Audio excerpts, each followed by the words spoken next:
एक list determinants की हमने पहले भी पढ़ाई थी आपको, आपने उसको पढ़ा होगा ऐसी आशा है। अब हम आगे लेके जाते हैं इस लिस्ट को।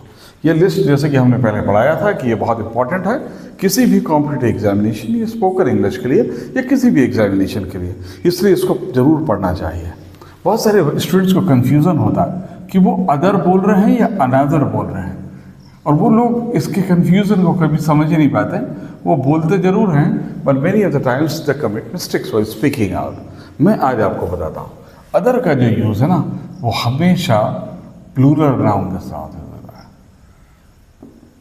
मतलब बहुवचन के साथ। आप अनदर का यूज़ करेंगे तो उसको कहेंगे सिंगुलर, आप इसको सिंगुलर नाउन के साथ यूज़ करें।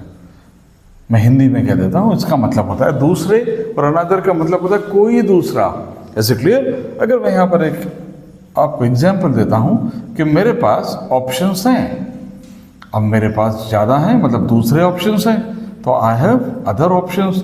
और मेरे पास एक दूसरा ऑप्शन भी है, I have another option. Is it clear? क्योंकि यहाँ पर मैं आपको सिंगुलर नाउन यूज़ कर रहा हूँ। तो ये कन्फ्यूज़न तो मुझे लगता है कि हमेशा हमेशा के लिए खत्म हो गया होगा। इस तरह की जो एरर फाइंडिंग में आपको आता है तो ये आप इजीली आप पिक कर लेंगे, क्योंकि other is always followed by plural, another is always followed by singular. अब हम आगे जाते हैं। अब एक कन्फ्यूजन स्टूडेंट को और होता है, और वो कन्फ्यूजन है each and every. Each and every, पता है ईच एंड एवरी में क्या डिफरेंस है? दोनों का मतलब होता है प्रत्येक।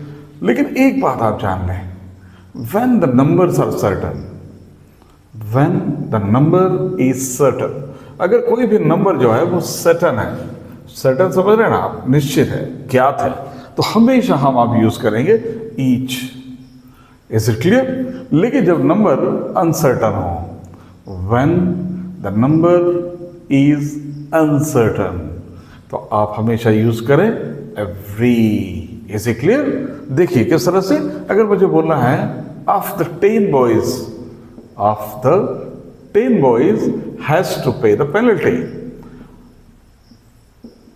One thing you have to keep in mind कि यहां पर हैज जब आप यूज कर रहे हैं तो हैज यूज होगा, क्योंकि each of is singular. Each of the 10 boys has to pay the penalty. अब यह 10 बॉयज से इसलिए ईच का यूज हुआ। अगर मुझे बोलना है कि प्रत्येक भारतीय को अपनी जिम्मेदारियों को समझना होगा, should understand his responsibility.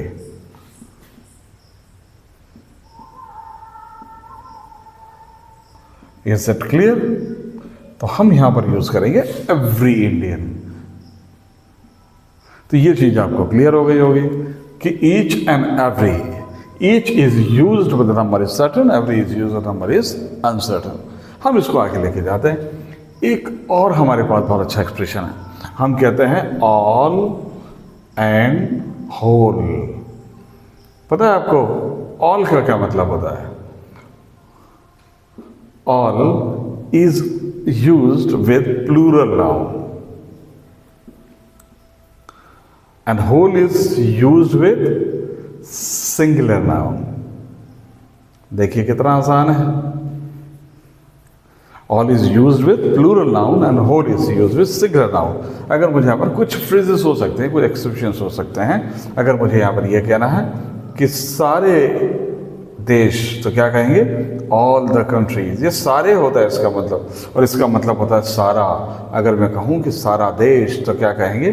the whole country, the whole country। Is it clear? But one thing you have to keep in mind कि all के हमेशा बाद दा और whole के पहले दा का यूज होता है, इसलिए कभी बोलते हैं all the subjects, all the boys, all the girls and the whole world and the whole credit goes to my parents। तो whole के पहले दा का यूज होता है, याद रखिएगा, बहुत काम आएगी ये लिस्ट।